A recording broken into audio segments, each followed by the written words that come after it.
Hello mga tita, another war, another day na naman tayo dito sa East 103. At ito ang point of view during K3 war namin ngayong gabi. At ito, shoutout nga pala sa mga taga Golden Dawn dyan. Nagpapa-shoutout sila Pepper, sila Eox at iba pa. At ito, bakbakan na agad, kakapasok ko pa lang galing sa farm. Bakbakan agad ang aking dinatnan.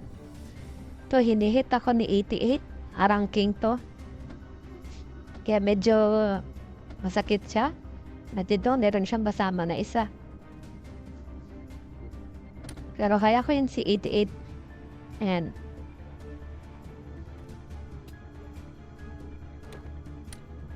ito, ang comment ko lang talaga dito, yun.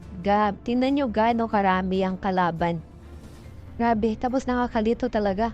Nagamit sila ng 5 na logo. Slime.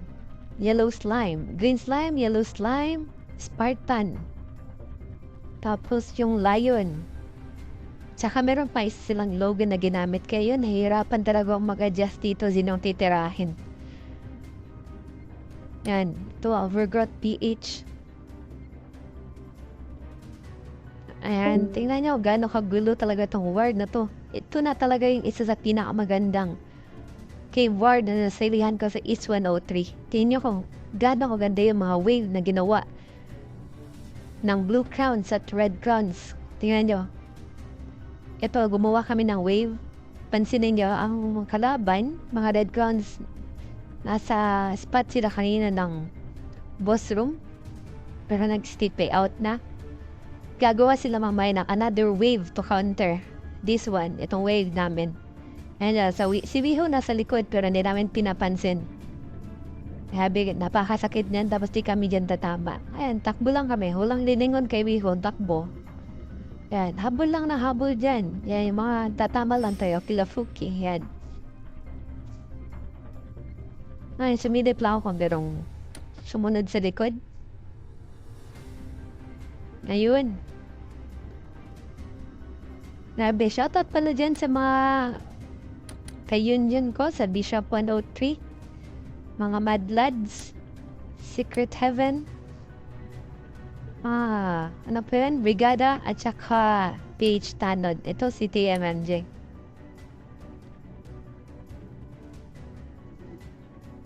Ayan. Ito si Kuya B1. Si Lolo. Yan, FF natin si Lolo. And tingnan niyo mapa, ang ganda tingnan sa mapa. Naka-wave kami. Sabunod kami, naka-trend. Yan. Advantage talaga kung gumagawa kayo ng trend. Mahirapan sila mag-FF dyan kung sino. Yan, tingnan niyo, dinatda namin kung gaano karami ang red crowns. Nag-counter wave rin yung red crowns.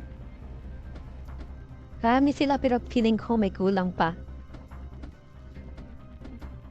Yan. Yung gano'ng karami yung red crowns. Mas marami sila ngayon kaysa sa Cave 3 kanina.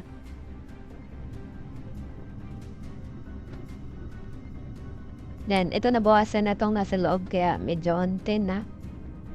Tipihan na yung iba. Yan, ito. Pansin nyo, nahihirapan na ako. Sobrang lag na talaga. Grabing collision ng mga karakter. Kaya nalag. Yan, FF natin itong healer. Chibilinos. Yan, BBB Huwag na natin yan tirahin. Ang tagal yan. Masyadong mataas ang def. Ignore din natin yan si Bihu. Hanap tayo ng mga yantawa natin. Yan, kaya try namin sila i-push palayo ng boss room. Try namin masira yung wave nila, yung synchronization nila. Han. Pag magwawatak-watak na kasi yan sila, mahirapan na sila mag-RG ulit. Kaya importante mabasag namin tong formation nila. Yun, nag-up na ang boss. Kaya nag-call na sila sa Discord na bumalik na kami. Yan. Tingnan nyo, pagbalik namin, anong ginawa ng red crowns na counter. Naka-form na naman pala sila agad ng another wave to counter. Papatsok rin. split na naman sila ng boss room. Pero tingnan nyo, dito lang sila nagkamali na park. Na-sandwich na sila this time around. Kaya na nakalusot pa sila sa kabila eh. Ngayon, marami rin kuya dun sa kabila na entrance. Ay, na-sandwich na talaga sila dito. Grabe, sobrang lag na talaga nangyari dito. Hindi na ako nakahit. Nag-collide lang talaga. Yan, hindi na ako makahit. Sobrang lag, pero grabe. Solid to na war ngayon. Tingnan nyo gaano karaming blue crowns nag-participate ngayong gabi. Kasi mostly midnight. Nahirapan kami during midnight. Wala yung mga kuya namin. Wala kasi mga pilot yung mga kuya namin ngayon eh.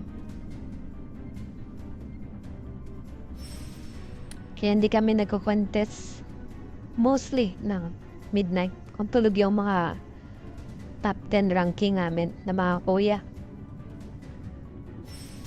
Ito, nagawa na ako na exit lag. Grabe, sobrang lag na kasi. Pero yan, patay agad ang boss. Di RG. Di nakaka-RG ulit ang Red Crowns. At ito, chinase na lang namin. Mga nalitanang Red Crowns para at least nabigyan sila ng repair. Ang bawi.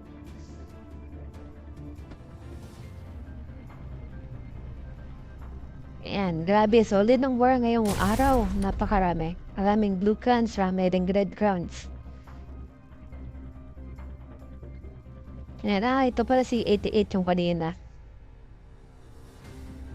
Bawian natin sa 88 kaso nag-TP na.